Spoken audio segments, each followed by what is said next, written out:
نحمده ونصلي ونسلم على رسوله الكريم وعلى آله وأصحابه أجمعين أما بعد فأعوذ بالله من الشيطان الرجيم بسم الله الرحمن الرحيم ذرهم يأكلوا ويتمتعوا ويلههم الأمل فسوف يعلمون وقال النبي صلى الله تبارك وتعالى عليه وسلم كل بني آدم خطاء وخير الخطائين التوابون أو كما قال النبي صلى الله تبارك وتعالى عليه وسلم صدق الله وصدق رسوله النبي الكريم. محترمات معلمات و طالبات، آج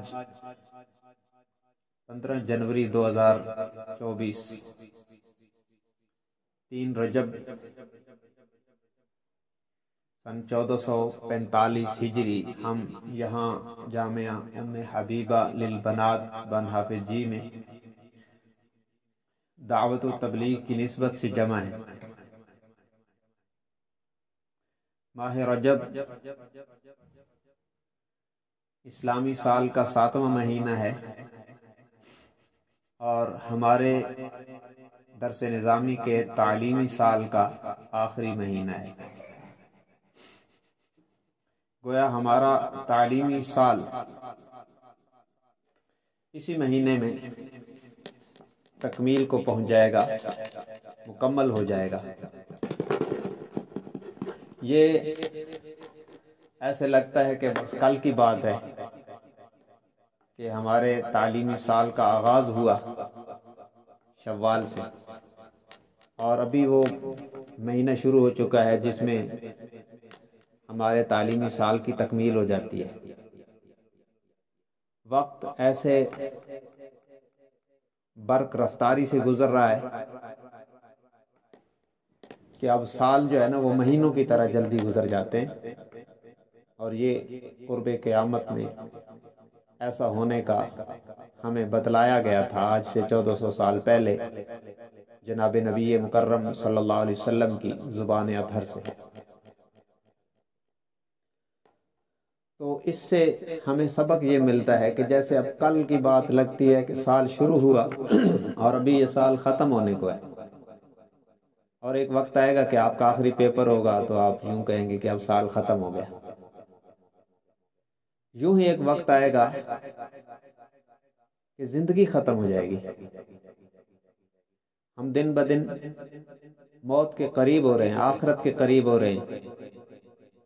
جیسے یہ سال ختم ہو رہے ہیں ایسے ہی زندگی ختم ہو رہی ہے، اور جیسے آپ کے سال کی تکمیل ہوتی ہے اور آپ کے سامنے جب پیپر آتے ہیں تو پھر پتہ چلتا ہے کہ ہم نے کیا پڑھا ہے، کتنا وقت قیمتی بنایا اور کتنا وقت ضائع کیا.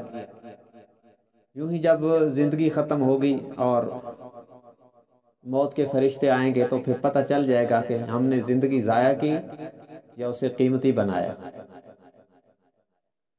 اور یہ پتہ بھی نہیں چلتا، انسان کی زندگی ختم ہو جاتی ہے، اور 40 سال 50 سال 60 سال 70 سال جتنی بھی کوئی زندگی گزارتا ہے، جب موت آتی ہے تو یوں لگتا ہے کہ جیسے بس دنیا میں آئے تھے ہوا کے جھونکے کی طرح گزر گئے.